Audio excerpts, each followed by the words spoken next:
Hello, welcome to Zen Times 14. Take a few minutes here just to bring ourselves to a place of quiet and connectedness as we typically do in Zen Times. We take the first few minutes to bring our awareness to our physical presence. Sitting where we are, laying where we are, and just bring our presence to feeling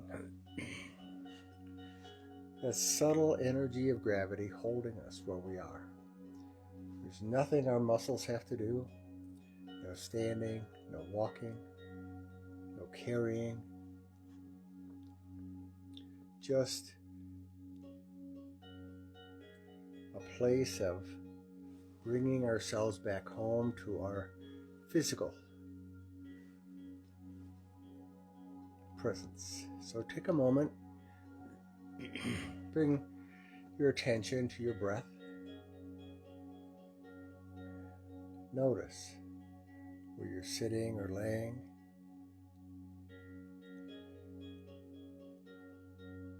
How the presence of gravity just asks our muscles to relax, to let go, to not have to do anything, to not have to be anywhere. That being right where you are is enough.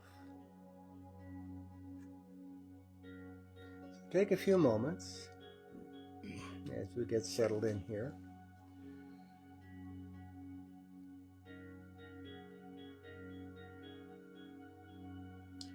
To embrace our sense of presence.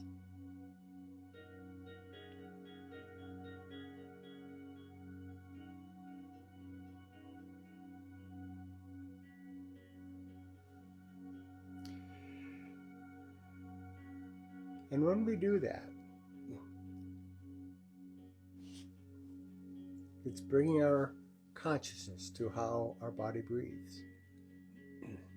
I like to refer to it as how our body is being breathed. That each breath, each thought, each emotion, each heartbeat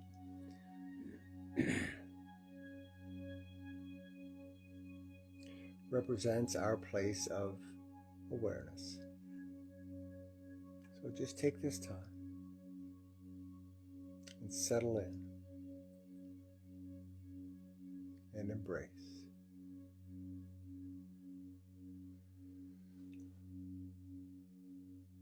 And it's nice to see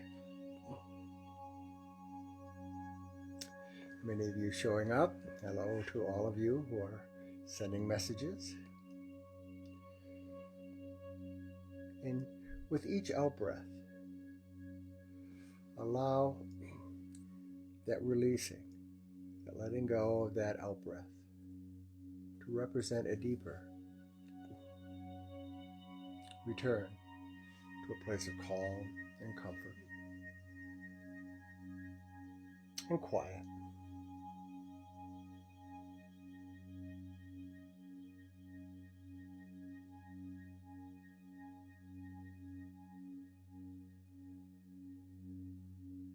And if in so doing the music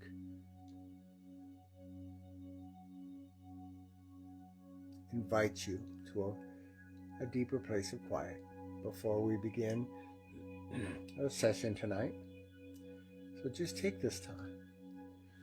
Each exhale, return. Come back here. Come back to your place of being.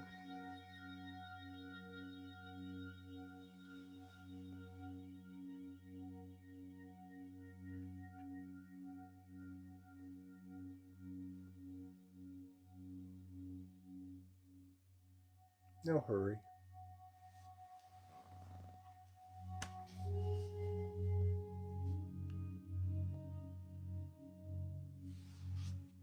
no rush. And that's the beauty of being, is that there are no expectations, just embracing.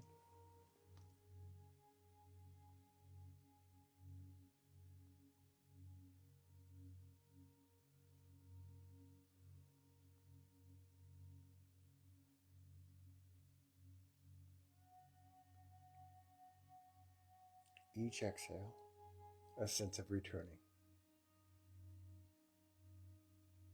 a sense of remembering, reminding, and returning.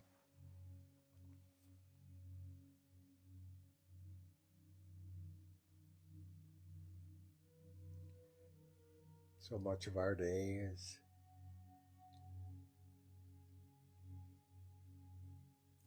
about doing, about being somewhere else, about accomplishing, about achieving.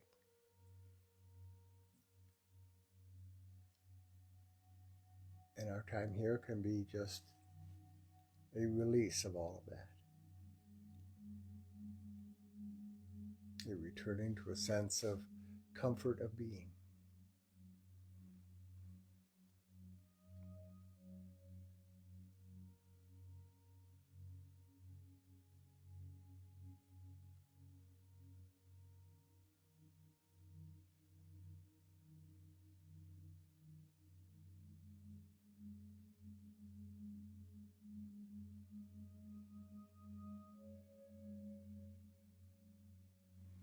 In order to continue on our exploration and learning and development, it requires a sense of being open and curious, not with any kind of shoulds or oughts or expectations, but just a sense of open curiosity about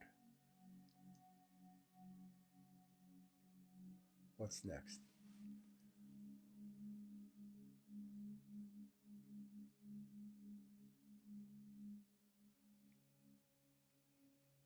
So often our expectations about what should be and what ought to be are shaped by how it was and what we expect about how it should be. And in so doing, we neglect how it actually is, with that sense of openness and curiosity.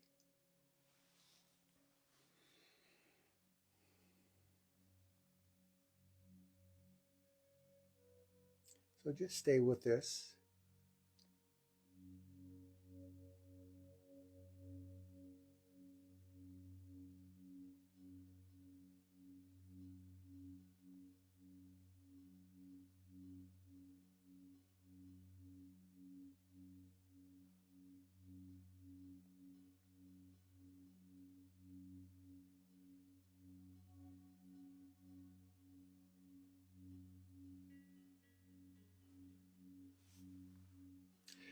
So for right now, I would invite you to slowly begin to bring your awareness back to your surroundings, bringing with you that sense of calm, comfort, and openness.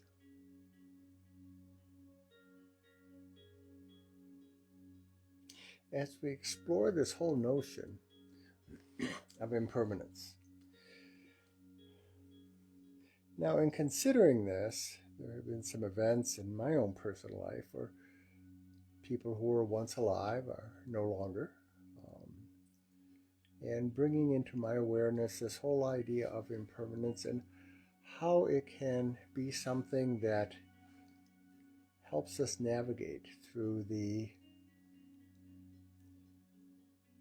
ups and downs of daily life, various circumstances and events, thoughts, feelings, expectations.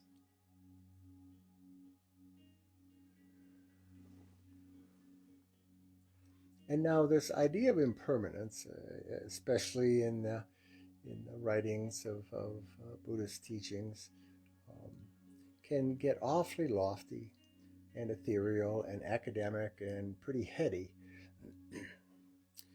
But we're not going to go there tonight.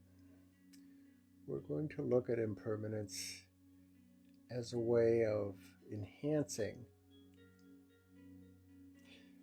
how we do every single day, how we do every single breath, how we do every single thought, making it more practical and hopefully more useful.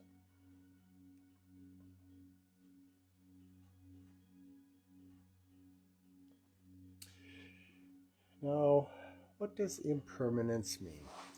On a superficial level, as I wrote on the Zen Times site, we are all kind of somewhat familiar that all things must pass and nothing lasts forever and all that kind of um, soothing explanation about impermanence. But how does impermanence really help us?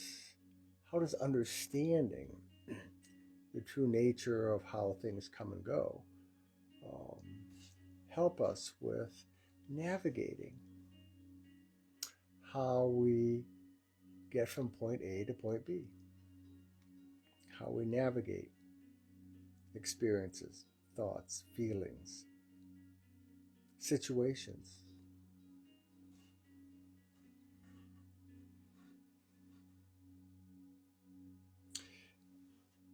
Several sessions ago in Zen Times, we talked about the ego and how the ego really likes to make a big deal out of things. And one of the ways that our ego, this little part, front part of our brain, likes to do that is to convince us that things are solid and lasting and impermanent. Solid, lasting, and permanent.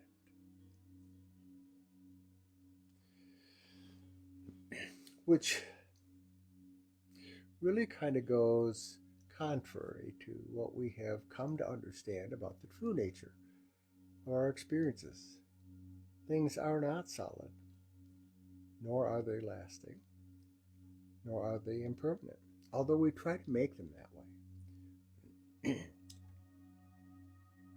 The way things were, we expect them to remain the same as they are now. It doesn't happen. In relationships or parenting or environment or anything. Our feelings as we were when we were 18 should somehow be the feelings they are when we're 40, 50, or 60. Well, we kind of know that's not quite the way it is.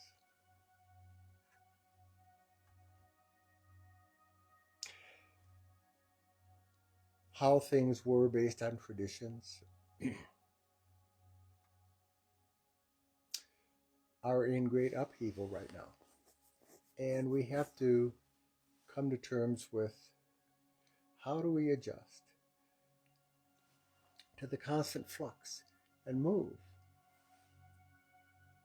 of how things are going. When I do retreats, I have a video of cells taken by an electron microscope, talking about how a cell will then divide and become two cells and connect with another cell, and then maybe 2 or 3 cells would come together and make 5 cells or what have you. And these were all cells in the human body, always in motion, always in flux, always in flow, always adjusting and adapting. So when we can really embrace what impermanence means, it's not a pessimistic sort of thing.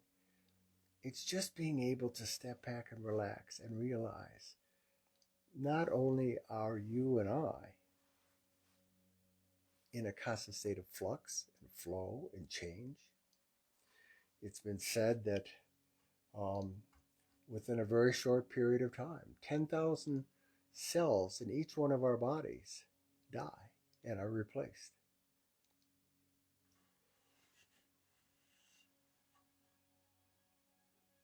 And so the idea of impermanence allows us to relax and to consider deeply and importantly, how do you relate to impermanence? Oftentimes our ego wants to try to clamp down on it and make it stop and resist change and resist the flow of life.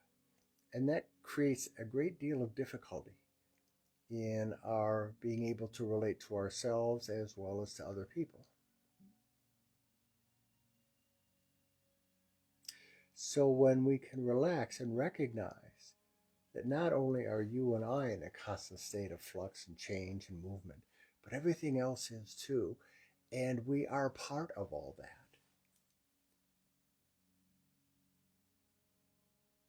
It has a profound impact on how we relate, how we participate.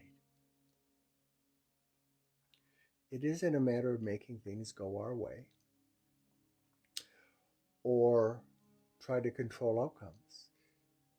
It's more a matter of recognizing that we are in the midst of all of this. And our responsibility is how to participate in the midst with great wisdom, great patience and curiosity, and great compassion. That even though things don't go the way our ego would like them to go, we can step back and take a deep breath and recognize I'm a participant in all of this. It's not a matter of getting my way or having it go my way or making sure that my brand new car doesn't get a ding in the parking lot.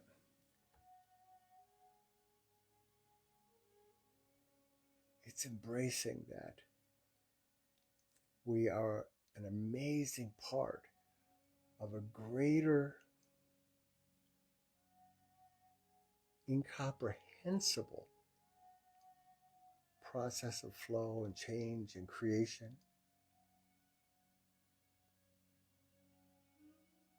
That when we try to close down our perception and think that just this small little piece is it, we'll be sorely disappointed, because it is much bigger than that. So the whole idea of impermanence is just be able to relax and say to ourselves and to others, how can I best participate in what's arriving, what's occurring, without that demand that it has to be my way? That's when we resist impermanence. And as I said at the outset, this can get very ethereal and theological and philosophical. But on a practical basis, it really comes down to being able to see things as they are, recognize how we resist the way things are, and how that resistance to impermanence creates some real difficulty and uncertainty. So as you go through your life, take with you this idea of I'm a participant in a great field of impermanence. I'm impermanent. I'm not going to be here forever. My body is changing all the time. Your body is changing all the time. And I am a participant in the great creation of impermanence. And to smile and be grateful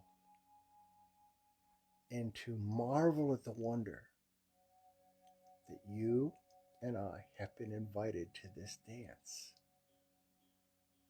So make the best of it.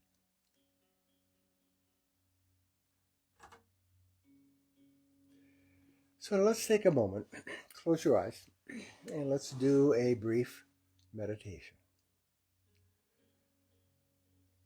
A meditation that can remind you that Impermanence is not to be feared or resisted or rejected, but embraced. So take a moment, relax your shoulders,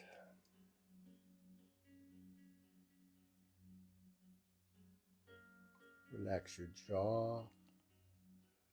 Just allow your physical being to let go of its constant stress and tension of doing, and just relax into a comforting place of being.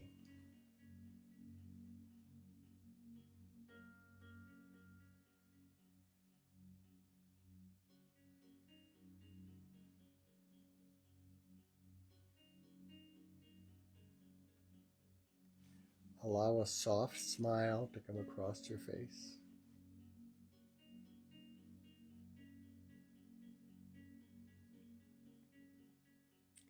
And remind yourself that you are a being in the midst of being.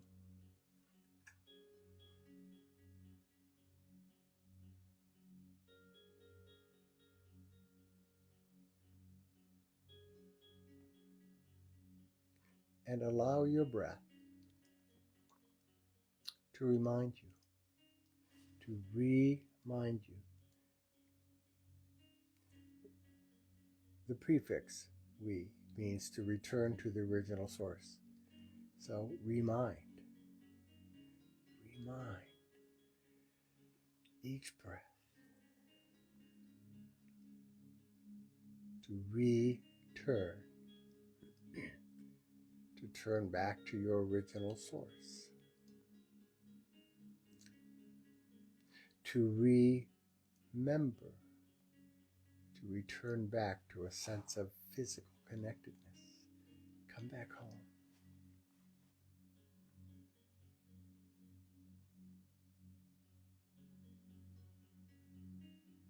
And each breath comes, arrives with the in-breath, and returns with the out-breath.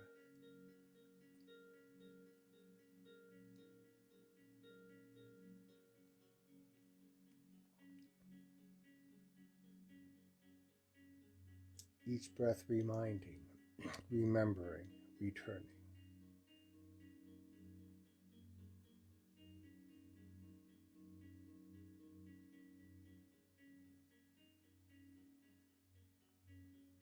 Impermanence implies flow, movement, depth, growth.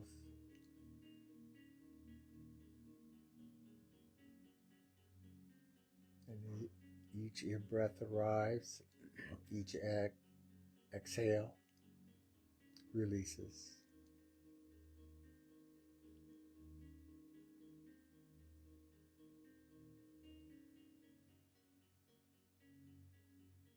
The flow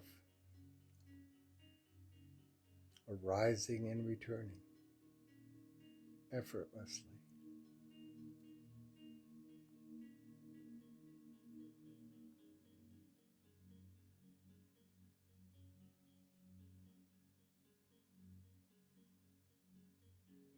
Completely.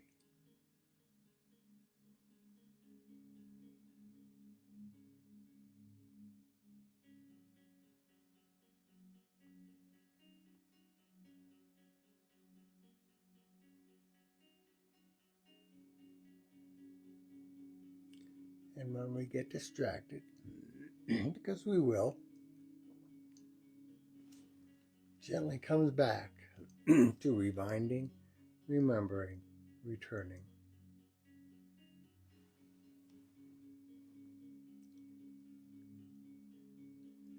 That impermanence is not to be resisted, it's to be navigated.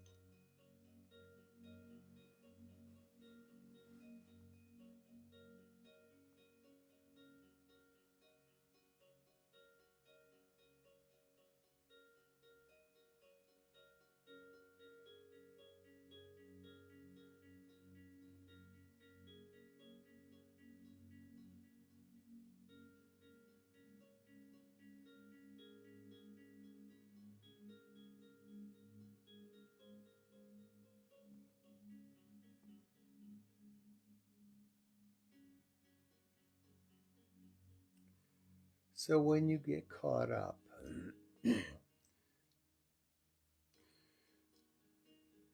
with the life of being solid, lasting, and permanent,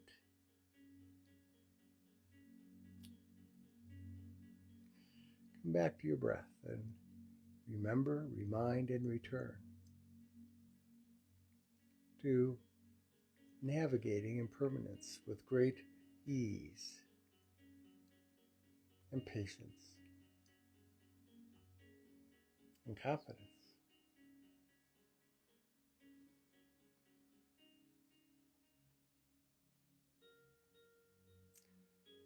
Because that's all that's being expected of us.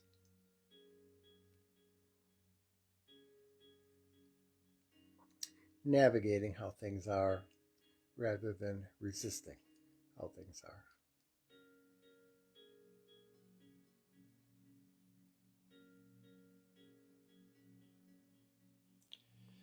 So take a few moments to let yourself reawaken to your surroundings. Take a deep breath.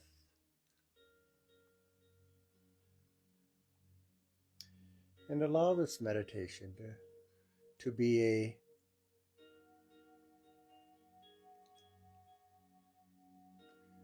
life raft, kind of.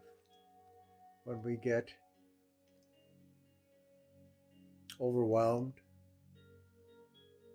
feel like we're drowning in the life of solid, lasting, and permanent, to remind us, soften, open up,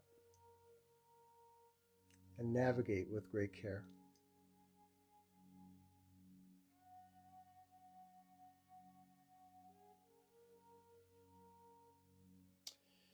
It was great to see many of you here.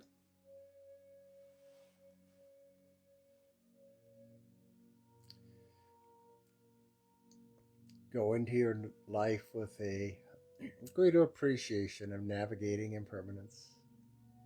Because it's there, whether we like it or not. It's how we navigate it that will make a profound difference. And so if you have, as always, any questions, I'd be happy to answer them. You can go to the Zen Times site and message me, or if there's any questions here that you would like to have me answer, I'd be happy to. But it was great to see all of you here, and all the different parts of the country I'm seeing being represented. Enjoy, and we will see you again in 2 weeks. Thank you, and be well and be safe.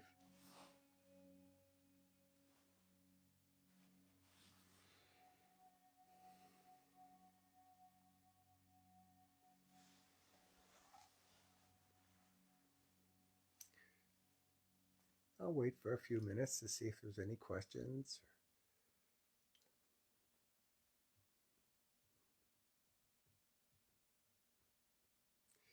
Of course, you're welcome. Good to see all of you as well.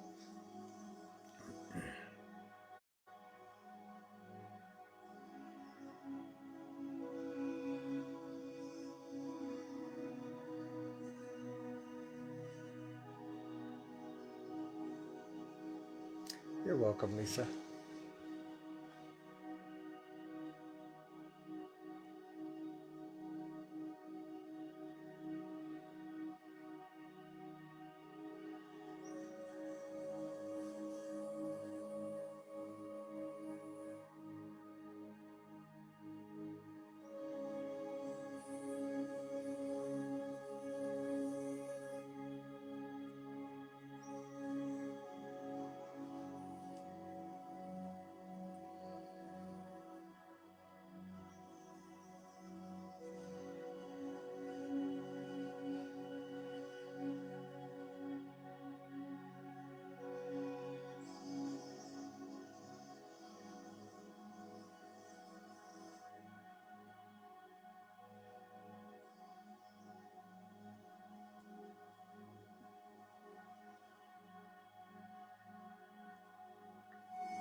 evening, I will sign off. Again, if you have any comments or questions, feel free to contact me.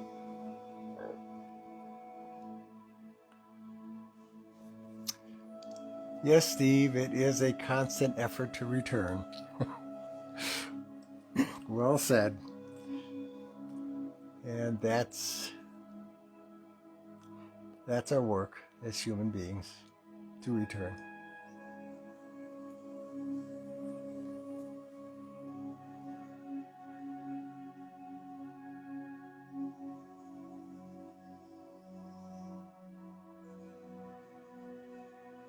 Although I must say, your photographs, Steve, indicate that you do return.